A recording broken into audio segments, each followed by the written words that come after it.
तमाम सम्मानित दर्शकों का आज की हमारे कार्यक्रम में बहुत बहुत स्वागत और अभिनंदन है। तमाम प्रश्न आ रहे हैं, खासकर अक्षय तृतीया को लेकर के अप्रैल में जो मुहूर्त हैं, चाहे वो गृह प्रवेश हो, चाहे गृह आरंभ के लिए हो, अगर घर बना रहे हैं तब भी और घर बन चुका है और गृह प्रवेश कर रहे हैं तब भी। क्या अक्षय तृतीया वाली मुहूर्त जो डेट है अक्षय तृतीया वाली, क्या वो मुहूर्त सबके लिए है?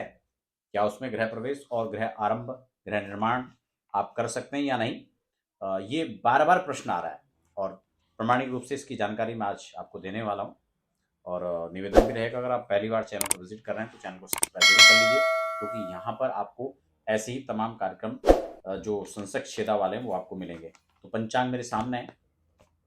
सबसे पहले तो ये देख लेते हैं कि 30 अप्रैल को क्या-क्या स्थितियाँ यहाँ पर बन रही हैं, उसको समझ लेते हैं।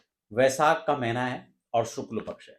अब वैशाख के महीने को वैसे तो एक बात और समझ लीजिए पहले, कोई भी मुहूर्त हो, उसके लिए एक विशेष तिथि, नक्षत्र, वार यानी पूरा पंचांग शुद्धि और आपकी राशि के अनुसार वह तिथि शुभ होनी चाहिए, यानी गोचर के चंद्रमा उस दिन विशेषकर 4, 8, 12 तो नहीं होने चाहिए।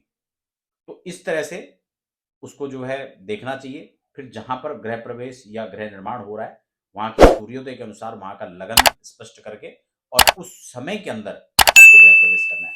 भूमि पूजन है तो वहाँ की उस समय की जो सूर्य स्थिति है, उसके अनुसार ये दिशा तय कर लें कि कौन-सी दिशा में भूमि में पूजन आपको करना है। तो ये चीज़ें आपको देख लेनी चाहिए, ठीक है ना? क्योंकि सर्वे दोषा विनिश्यन्ति लग्न शुद्धिर्यदा भवेत्। अगर लग्न शोधन हो जाता है तो कई दोषों से जो है अपने आप वो मुहूर्त शुद्ध हो जाता है। तो सबसे पहले हम बैसाख का महीना है, तो बैसाख का महीना चाहे भूमि पूजन के लिए हो, चाहे गृह निर्माण के लिए हो, सॉरी गृह निर्माण के लिए हो या गृह प्रवेश के लिए हो, दोनों के लिए ही जो बैसाख का महीना है वो शुभ माना जाता है। तो बैसाख शुक्ल पक्ष है और तिथि पड़ेगी तृतीया। ठीक है। अब तृतीया में देखें तो भूमि पूजन भी हो सकता है और गृह प्रवेश भी हो सकता है। दो चीज तो मैच हो गई है।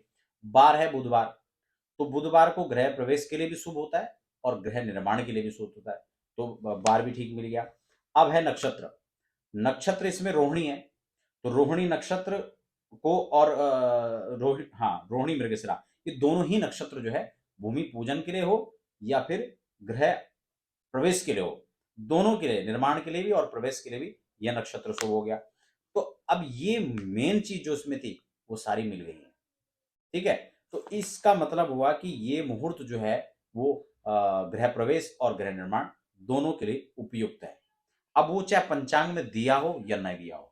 तो अब हम पंचांग में देख लेते हैं जो मुहूर्त है उसमें दिया हुआ है नहीं दिया हुआ है। तो पंचांग में भी ये मुहूर्त दिया हुआ है, तो क्लियर हो चुका है। अगर पंचांग में नहीं भी दिया है, हो सकता है बहुत सारे पंचांग में नहीं दिया हो या कोई ऐसी और तिथि हो सकती है, तो उसकी जो मापदंड है उनको हमें सबसे पहले देखना है कि क्या वो उपयुक्त है या नहीं है। तो ये चीजें इसमें सब मैच करनी है।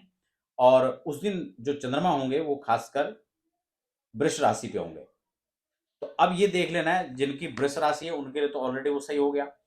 अब उसके अलावा जिसकी राशि से वृषभ राशि 4, 8, 12 पड़ रही है, वो लोग उस मुहूर्त को नहीं करें, बाकी सबके लिए वो मुहूर्त शुभ है। तो इस प्रकार से आप ये जानकारी आपके लिए काम की थी। और विशेष जानकारी आप लेना चाहते हैं किसी प्रकार से, चाहे ज्योतिष की हो, अध्यात्म की हो, वास्तु की हो, तो आप हमारे संस्थान के जो नंबर हैं उन पर आप संपर्क कर सकते हैं। या किसी प्रकार की पूजा पाठ, गृह प्रवेश या फिर कोई भी वैदिक अनुष्ठान आप करवाना चाहते हैं तो उसके लिए भी आप हमारे संस्थान में संपर्क कर सकते हैं।